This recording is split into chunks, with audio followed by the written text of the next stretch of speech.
Hello student, आज का हमारा पेपर उत्तराखंड के महत्वपूर्ण प्रश्नों से लिया गया है। जो आपके यूके ट्रिपल एससी द्वारा नया पैटर्न है उसको आधार बना करके और आपके जो सिलेबस है उसमें से इन क्वेश्चनों को लिया है।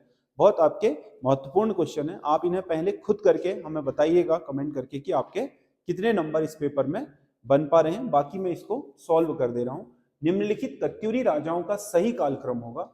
तो इनमें कत्यूरी राजाओं का कालक्रम अगर हम देखें तो इसमें अलग अलग उसके दे रखे हैं। ललित सूर्यदेव तो बहुत बात का है। तीन जो परिवार हुए इसमें अगर देखें तो सबसे पहले बसंत देव, बसंत देव के बाद खरपर देव, फिर त्रिभुवन देव, फिर ललित सूर्यदेव, ये सही क्रम होगा।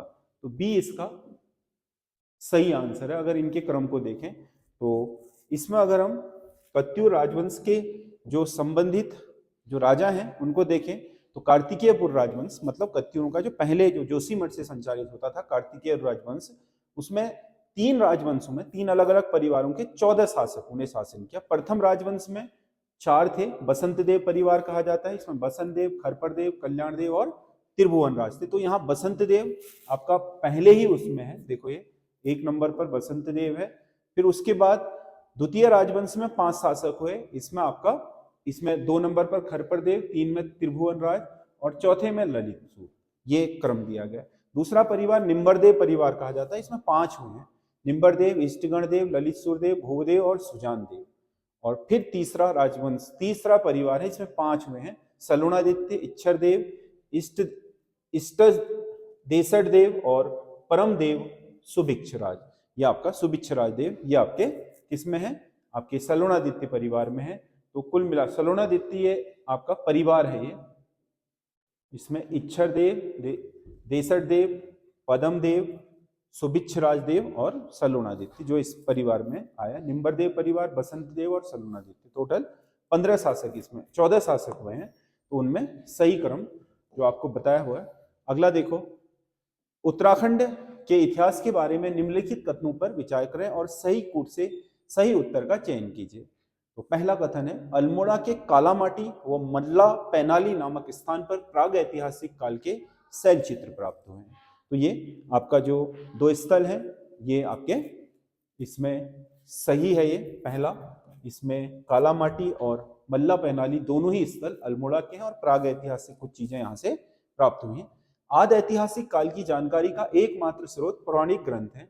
आदि ऐतिहासिक काल में जो भी उत्तराखंड में घटित हुआ उसके विषय में हमें जो पुरातात्विक सामग्री है वो नहीं मिली है। बस हमारे जो पौराणिक और साहित्य जो धार्मिक साहित्य है, वेद वगैरह, उन्हीं से हमें इन सब के बारे में जानकारी प्राप्त होती है। और तीसरा, रघुवंश महाकाव्य में गढ़वाल हिमालय के लिए गौरी गुरु शब्द का प्रयोग किया गया है।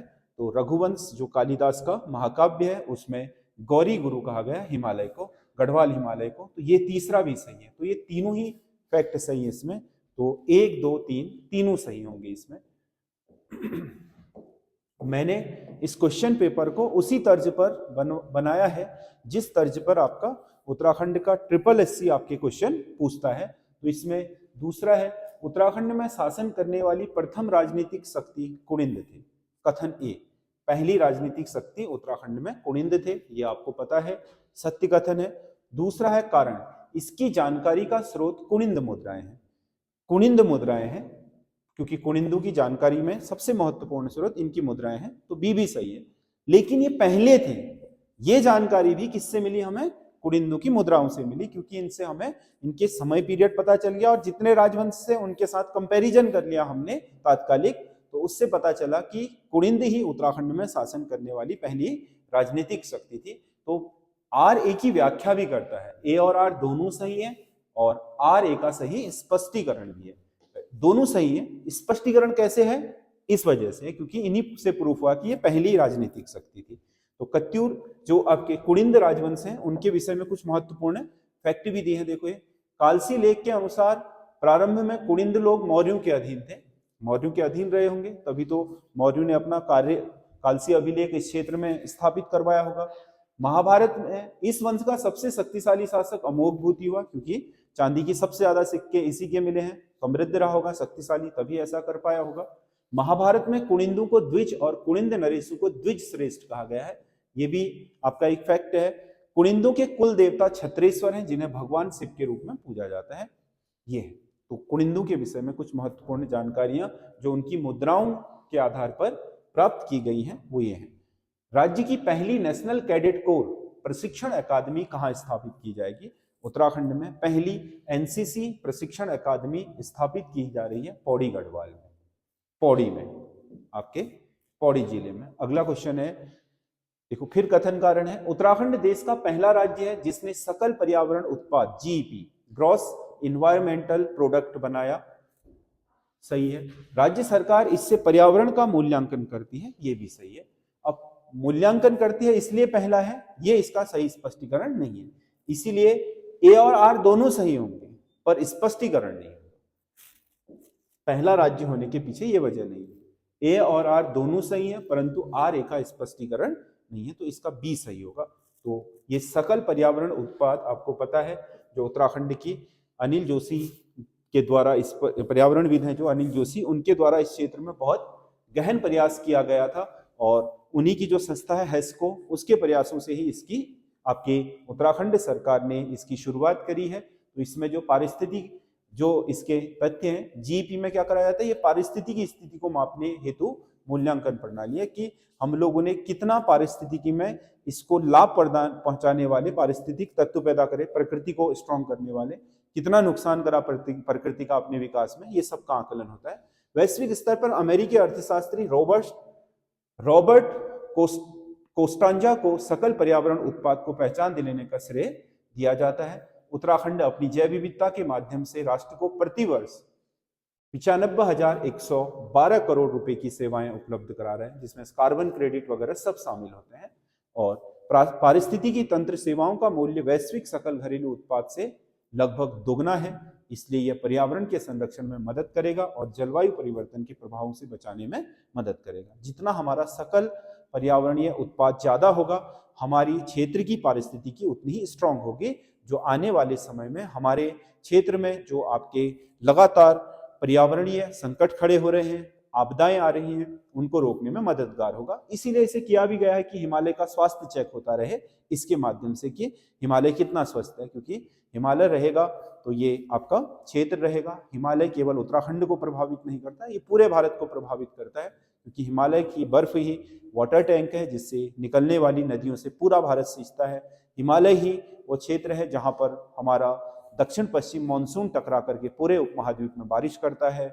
उत्तर से आने वाली जो ध्रुवीय ठंडी पवनें होती हैं, उन पवनों को रोकता है, और भी कई सारे इसके पर्यावरणीय और हमारे लिए जो भौगोलिक महत्व है वो बहुत ज्यादा है, इसीलिए इसका स्वस्थ बने रहना जरूरी है। तो इसकी स्वस्थता के आधार पर कि ये कितना पर्यावरण इको फ्रेंडली हो रहा है और कितना हमें लाभ दे रहा है, अगर हम मूल्यांकन करें, तो इसी के लिए जीईपी बनाने की आपकी लगातार सिफारिश की जा रही थी हेस्को द्वारा और अंततः इसे बना दिया गया है।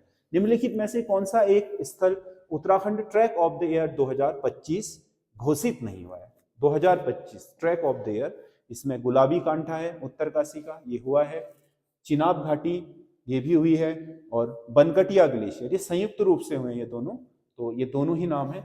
सरुताल इस साल नहीं है, तो ये 2024 का था, तो इसका डी सही आंसर होगा, क्योंकि सरुताल 2024 में ट्रैक ऑफ द ईयर रहा था। तो ये तीन आप, वैसे दो ही हैं स्थान, क्योंकि चिनाब घाटी और बनकटिया ग्लेशियर एक ही ट्रैकिंग रूट में आते हैं, लेकिन दो अलग अलग जिलों में, क्योंकि बनकटिया ग्लेशियर पिथौरागढ़ वाले क्षेत्र में आता है और चिनाब घाटी चमोली वाले क्षेत्र में आती है। इस वजह से इन दोनों को संयुक्त रूप से स्थान दिया गया है और गुलाबी कांठा को एकल रूप से। तो इसमें गुलाबी कांठा हनुमान चट्टी के निकट डोडीताल उत्तरकाशी में स्थित है, जहां से बंदरपुर, चौखंबा आदि पर्वत श्रेणियों का मनोरम दृश्य देखा जा सकता है। ये हमेशा ही चर्चा में रहता है। और उसके अलावा चमोली जिले में ज्योतिर्मठ के पास निकट स्थित चिनाब घाटी दूसरी फूलों की घाटी के नाम से जानी जाती है, जहां पर 300 से अधिक दुर्लभ प्रजाति की जो आपके वृक्ष हैं, फूल हैं, वो पाए जाते हैं। पिथौरागढ़ के मुंशियारी क्षेत्र में स्थित बनकटिया ग्लेशियर, जिसे भविष्य में लास्पा दर्रे से जोड़ने की संभावनाएं बताई जा रही है। फिर उसके बाद ये गढ़वाल के साथ आपका सड़क मार्ग से जुड़ जाएगा। राज्य में ट्रैक ऑफ द ईयर 2015 से बनाए जाने शुरू हुए थे। इसमें पहला track of the year Dayara Bugyal Uttarkashi चुना गया था। सबसे पहले जब शुरू हुई थी ये प्रणाली ट्रैक ऑफ द ईयर चुनने की, मतलब ट्रैकिंग के लिए रूट जो सब आपके पर्यटकों की पहली पसंद रहे उसके आधार पर चुना गया, जिसमें चुना गया जो अपने शीतकालीन स्कीइंग प्रशिक्षण केंद्र के लिए जाना जाता है। तो इससे जुड़े हुए फैक्ट हैं ये। अगला, राज्य योजना आयोग से संबंधित निम्नलिखित कथनों पर विचार करें और कूट से सही विकल्प का चयन कीजिए।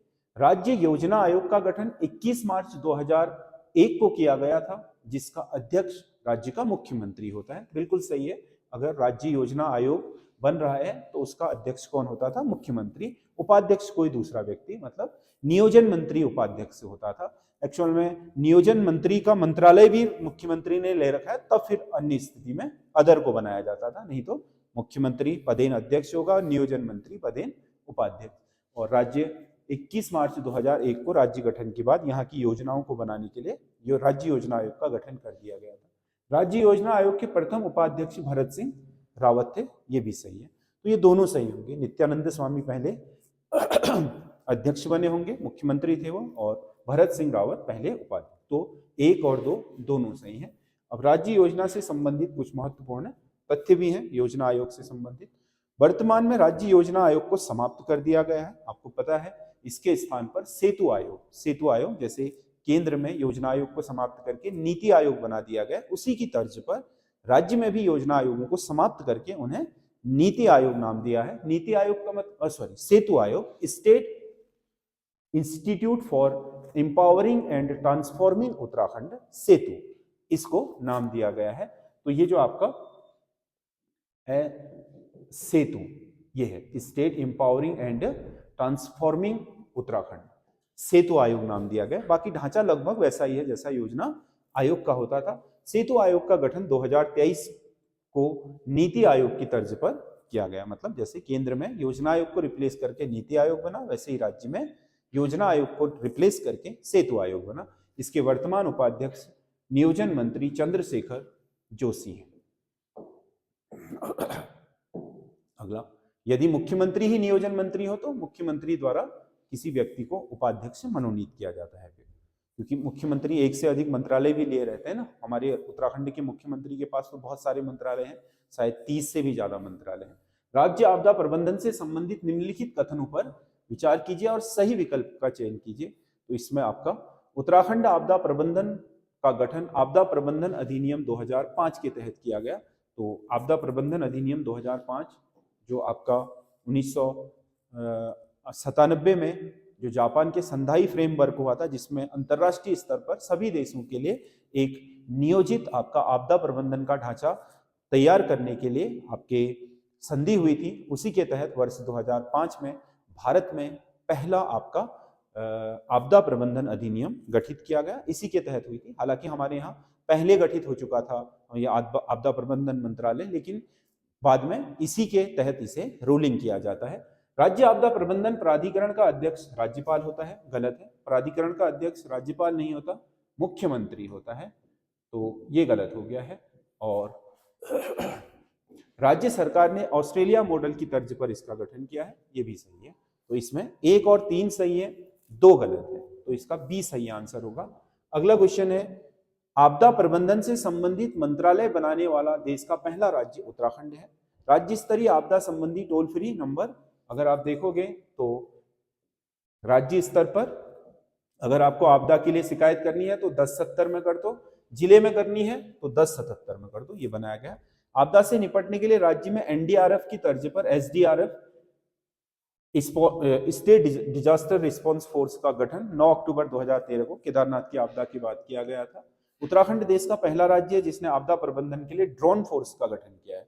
ड्रोन आपदा प्रबंधन में आपके क्षेत्रों की निगरानी करने और पूर्वानुमान लगाने, इन सब के लिए प्रयोग में लाया जा रहा है। और उत्तराखंड में अत्याधुनिक डॉपलर रडारें लगाई गई हैं जो आपदा जैसे मतलब तीव्र वर्षा, ओलावृष्टि, समझ गए, और आंधी तूफान, इन सब का पूर्वानुमान लगा लेता है। तो ये मुक्तेश्वर में, सरकुंडा, टेहरी और लेसडाउन पौड़ी में स्थापित की जा चुकी है 3 आपके डॉपलर रडार हैं। इसके अलावा आपके ये रडार नहीं है बल्कि डॉपलर रडार हैं, बहुत आधुनिक होती हैं, 3 और लगनी है, 6 डॉपलर रडार यहाँ पर स्थापित की जानी है। अगला क्वेश्चन है, हाल ही में राज्य में नगर निकायों के सभी कार्यों को ऑनलाइन करने के लिए कौन सी प्रणाली लागू की गई है?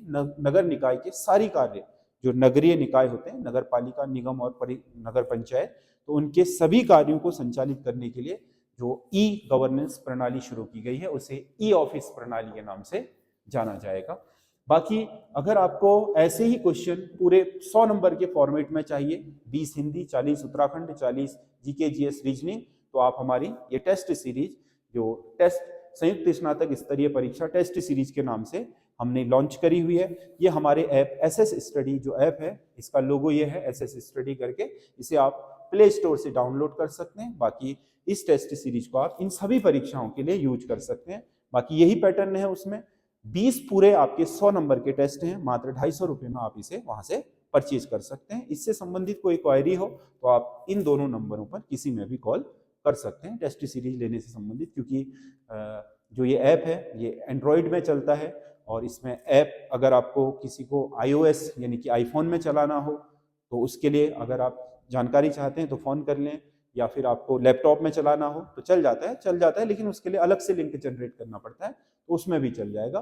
बाकी इस टेस्ट सीरीज की पीडीएफ भी वहीं पड़ी है, पहले आप टेस्ट के रूप में अटेम्प्ट करिए, और अगर आपको लग रहा है कि टेस्ट में अच्छा स्कोर नहीं कर पाए हैं तो प्रश्नों को बार बार देखने के लिए आप वहां से पीडीएफ में भी देख सकते हैं। दोनों चीजें फॉर्मेट में उपलब्ध हैं, टेस्ट के रूप में भी और पीडीएफ के रूप में भी। तो ये मात्र 250 रुपये में आप 20 पूरे प्रश्न पत्रों की सीरीज ले सकते हैं, जो आने वाले आपके एग्जाम में बहुत मददगार साबित होगा। राज्य में गड्ढा युक्त सड़कों की रिपोर्टिंग के लिए विकसित ऐप का नाम क्या है? अगर आपके शहर में आपकी सड़कों पर कोई भी गड्ढे हैं तो आप इस ऐप पर जाकर के पेज रिपोर्टिंग ऐप पर जाकर के आप इस पर अपनी शिकायत दर्ज करा सकते हैं, क्योंकि उत्तराखंड में गड्ढा मुक्त सड़क अभियान चल रहा है जिसके तहत सभी सड़कों को गड्ढा मुक्त किया जाना है, तो उसके लिए यह ऐप लॉन्च किया गया है। नीचे दिए गए कथनों पर विचार करें और कूट की सहायता से सही विकल्प का चयन कीजिए। तो इसमें कुछ महिलाओं, कुछ लोगों के नाम है और उनके कार्य हैं। महिला ढोल गर्ल उत्तराखंड वर्षा डंगवाल को बंडवाल को कहा जाता है, ठीक है, ये वर्षा बंडवाल। और उत्तराखंड की पिरूल वुमेन के नाम से मंजू शाह को जाना जाता है, ये भी सही है। राजेंद्र बड़वाल को रिंगाल मैन ऑफ उत्तराखंड के नाम से जाना जाता है, ये भी सही है। ये 3 के 3 सही है, 1, 2 और 3 सभी सही हैं इसमें से। ये आपके उत्तराखंड के हाल फिलहाल में जो संज्ञाएं दी गई हैं उनको लेकर के है। गोरखा साम्राज्य बहुत क्रूर और अत्याचारी था, जिसे गोरख्याली भी कहा जाता था। कथन है ये, बिल्कुल सही है। गोरख्याली इसीलिए बोलते हैं, आज भी अत्याचारी कहीं पर होता है तो बोलते हैं गोरख्याली हो रही क्या, इसका मतलब हो गया कि गोरख्याली अत्याचार के लिए जानी जाने वाली संज्ञा हो गई है। गोरखों के प्रशासन का मुख्य आधार उनकी सैन्य व्यवस्था थी, बिल्कुल सही है। अब उससे उसका क्या संबंध है? कोई सिविल प्रोसेस नहीं थी, यहाँ पर कोई सिविल प्रणाली नहीं थी, सैनिक शासन था। सैनिक बहुत कठोरता के साथ लोगों के साथ आपके व्यवहार करते थे, मारते थे, पीटते थे, उनके आपके व्यभिचारिता करते थे, समझ गए, उनके खलिहानों को आग लगा देते थे। तो सैन्य क्रूरतापूर्ण शासन के कारण ही गोरख्याली कहलाया। इसीलिए ये भी सही है, ये भी सही है, और ये ही इसका सही स्पष्टीकरण है। ए और आर दोनों सही है और आर ए का सही स्पष्टीकरण है, तो इसका ए सही आंसर होगा, ए सही आंसर होगा, ठीक है। और अगर हम देखें कुमाऊं में पूछेगा, मतलब उत्तराखंड में, कि गोरखा सैन्य प्रशासन का आधार क्या था? सैन्य व्यवस्था। यहाँ पर उनके सूबेदार नियुक्त होते थे, वही शासन चलाते थे, कोई राजनीतिक व्यक्ति नहीं होता था, क्योंकि राजा रण बहादुर शाह जो था वो तो नेपाल में काठमांडू में ही बैठता था, और इस क्षेत्र में कुमाऊं गढ़वाल में जो जीता हुआ क्षेत्र था, यहाँ पर जो उनका शासक होता था वो उसी का सूबेदार होता था, जिसे सूबा कहा जाता था। ये सैन्य पद होता था, और इसके नीचे नायब सूबा वगैरह कई छोटे छोटे अन्य सैन्य पद भी होते थे, इन्हीं से चलता था। तो ये सैन्य शासन था पूरी तरीके से, और सैन्य शासन बहुत कठोर और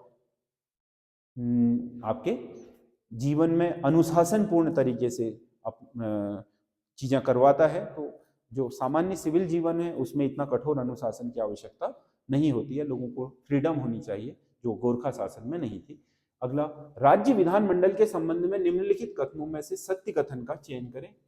राज्य अनुच्छेद 168 में राज्य विधानमंडल का प्रावधान है, बिल्कुल सही है। ये भारत के संविधान के अनुसार ही राज्य विधानमंडल गठित होते हैं।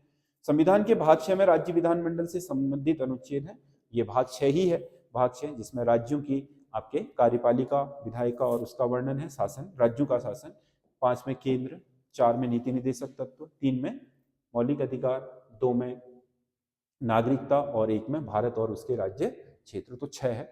और तीसरा है राज्य विधानमंडल का गठन राज्यपाल और विधानसभा से मिलकर होता है। बिल्कुल सही है, राज्यपाल और विधानसभा से मिलकर होता है सामान्य स्थितियों में। अगर कहीं पर दूसरा सदन है विधान परिषद तो राज्यपाल, विधानसभा और विधान परिषद से मिलकर के होगा। तो इसमें 3 के 3 सही है, तो इसका सी सही आंसर होगा। गढ़वाली भाषा की पहली धार्मिक फिल्म जयधारी माँ के निर्माता और निर्देशक कौन है? गढ़वाली भाषा में बनी पहली धार्मिक फिल्म है ये। वैसे आपके मनोरंजक और अन्य तरह की तो हॉरर वगैरह सब बन गई हैं, लेकिन पहली धार्मिक जो आपकी फिल्म है वो आपका देवू रावत ने निर्देशन किया है और इस फिल्म का नाम है जयधारी माँ। ये गढ़वाली की पहली धार्मिक फिल्म है। अगला क्वेश्चन है, हाल ही में राज्य पुलिस विभाग द्वारा वरिष्ठ नागरिकों और विशेष रूप से अकेले रहने वाले बुजुर्गों की मदद के लिए कौन सा ऑपरेशन शुरू किया है? जो कि अकेले रहने वाले जो बुजुर्ग हैं उन्हें बहुत तरह की आपकी मेडिकल इमरजेंसी हो जाती हैं या उनके घरों में बहुत बार क्या हो जाए चोरी चकारी होने के चांस ज़्यादा रहते हैं, तो ऐसे बुजुर्गों की मदद के लिए उत्तराखंड पुलिस ने एक अभियान शुरू किया है और उसको नाम दिया है ऑपरेशन भलच। इसका मतलब है ये वरिष्ठ बुजुर्ग नागरिकों से पूछताछ करके उनकी समस्याओं का समाधान करेंगे।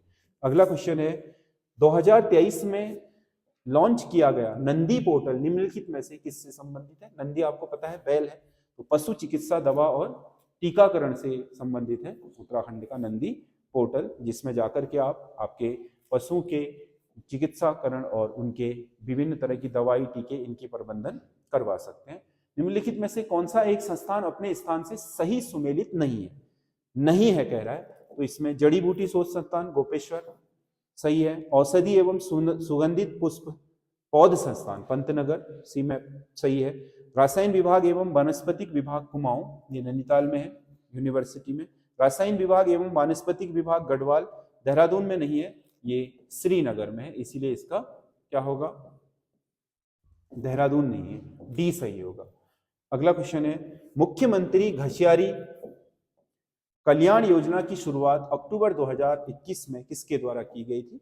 ये अक्टूबर 2021 में गृह मंत्री अमित शाह के द्वारा शुरू की गई थी। मुख्यमंत्री हर स्टेट में बीजेपी शासित जो आपके महिलाएं हैं उनको घास और जो चारा है उसमें इकट्ठा करने में बहुत समय लगता है, तो उनका समय की बचत हो और वो अपने कामों को ज़्यादा क्रिएटिव तरीके से कर सके, तो पशुपालन को आसान बनाया जा सके, डेयरी उद्योग को बढ़ाया जा सके, इसके लिए आपका इस घसियारी योजना को लाया गया था। इसमें महिलाओं को आत्मनिर्भर बनाना, चारे के लिए जंगल जाने से बचाना, और इसके तहत क्या होता है चारा किट किफायती दरों पर पौष्टिक चारा किट आपके कोऑपरेटिव विभाग के सहकारी समितियां पैक्स जिन्हें बोलते हैं उनके माध्यम से आपके सस्ती दरों पर उपलब्ध कराए जाते हैं, जिसमें सब्सिडी दे रही है सरकार।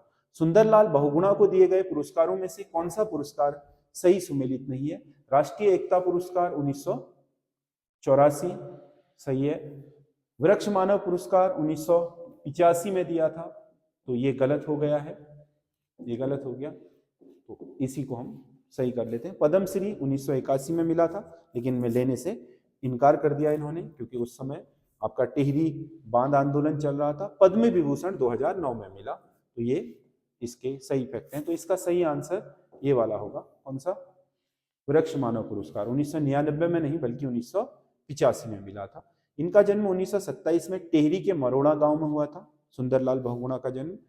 इनके द्वारा हिमालय बचाओ देश बचाओ का नारा दिया गया था चिपको आंदोलन के दौरान। सुंदरलाल बहुगुणा रिचर्ड बेकर के साथ मिलकर वृक्ष मानव संस्थान की स्थापना की थी, ये भी सही है। वर्ष 2021 में इनकी मृत्यु हो गई और वर्ष 2023 से राज्य सरकार द्वारा पर्यावरण संरक्षण के लिए इनके नाम से सुंदरलाल बहुगुणा पर्यावरण संरक्षण पुरस्कार देने की घोषणा की गई है।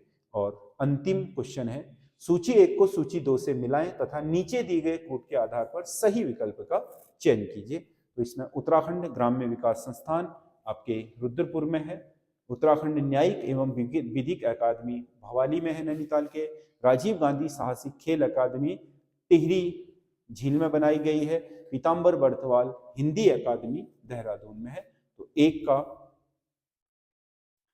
का हो गया 4, बी का 2, सी का 3 और डी का 1, 4 2 3 1, 4 2 3 1, तो ए ही इसका सही आंसर हो जाता है, 4 2 3 1। तो ये 20 क्वेश्चन है, आपको कैसे लगे आप हमें कमेंट करके जरूर बताइएगा, और हम लगातार आपके लिए बहुत ही अच्छा मतलब स्टडी मटेरियल है जो अपने ऐप और अपने जो ये यूट्यूब चैनल है उसके माध्यम से आप तक लाते रहेंगे। तो आप हमारे साथ लगातार बने रहिए हमारे यूट्यूब चैनल पर। और जो मैंने कल आपको बताया था, जो बुक लिस्ट बताई थी कल के वीडियो में, उस बुक लिस्ट को आप फॉलो जरूर कर लीजिएगा, क्योंकि वही आपके उत्तराखंड में परीक्षाओं के लिए कंप्लीट स्टडी मटेरियल है। उसके अलावा आपको किसी अन्य चीज़ की ज़रूरत नहीं पड़ेगी। उस मटेरियल को सही तरीके से दिए गए टॉपिकों को बढ़िया तरीके से तैयार कर लोगे जो सिलेबस में है, तो आपका सिलेक्शन हो जाएगा आसानी से। इतना कठिन नहीं है, क्योंकि अगर आपकी पढ़ाई सटीक होती है, प्लानिंग अच्छी होती है, तो पेपर निकालना आसान है।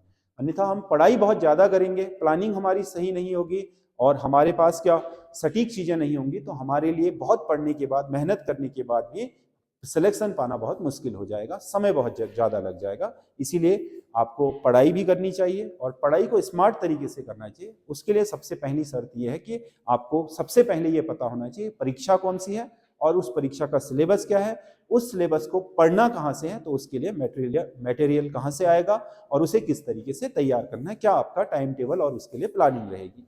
अगर इन सब तथ्यों पर आपने प्रॉपर तरीके से काम किया होगा, तो उत्तराखंड हो या किसी भी परीक्षा की आप तैयारी कर रहे हो, आपके लिए थोड़ा चीज़ों को करना आसान हो जाता है और आपका सिलेक्शन कम समय में और कम एफर्ट लगा करके हो जाता है। बहुत ज़्यादा मेहनत ना करके, बहुत स्मार्ट मेहनत करके आप चीज़ों को जल्दी प्राप्त कर सकते हो और आसानी से प्राप्त कर सकते हो।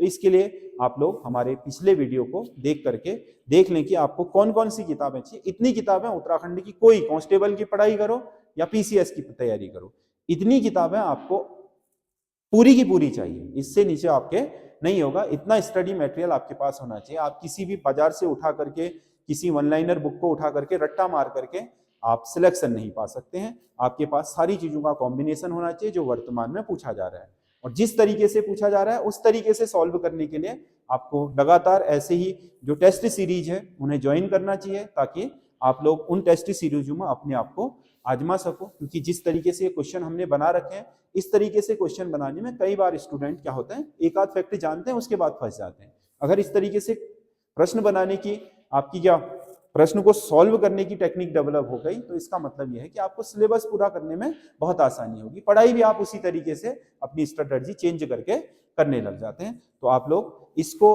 लगातार ज्वाइन करके रखिए, हमारे चैनल को सब्सक्राइब कर लीजिए और लगातार ये श्रृंखला हम चलाएंगे, जिसमें उत्तराखंड के क्वेश्चन भी होंगे, जिसमें हिंदी के क्वेश्चन भी होंगे और जिसमें जीएस के, तीनों को अलग अलग फॉर्मेट में बना करके हम देंगे, जो आपके लिए हम इस यूके ट्रिपल एससी की आगामी परीक्षाओं के लिए पूर्ण रूप से तैयारी के लिए जो आपका तरीका है उसको बताएंगे। क्योंकि मैं कभी ये दावा नहीं करता कि ये क्वेश्चन आएंगे, मैं ये कहता हूं कि इनमें से कुछ क्वेश्चन आएंगे भी, और लेकिन जो आपका सिलेबस है वो पूरा हो जाएगा। आपको एक लगातार, क्योंकि क्या होगी, पढ़ने की प्रैक्टिस भी हो जाएगी, एक अभ्यास हो जाएगा। क्योंकि जरूरी नहीं है कि क्या आप जिस पिच पर खेल रहे हो उसी पर प्रैक्टिस भी करो। होना ये चाहिए कि जिस पिच पर आपको खेलना है उसी की जैसी पिच पर आपको प्रैक्टिस करनी चाहिए, उससे आपको काफी लाभ होता है। क्योंकि हमेशा जिस पेपर को देने जा रहे हो वही पे क्वेश्चन आपको मिल जाएंगे, ये जरूरी है।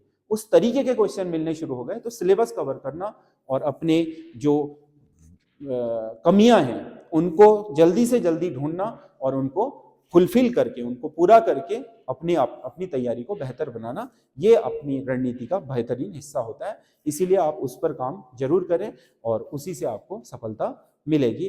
तो इसीलिए आप हमारे साथ बने रहिए। धन्यवाद।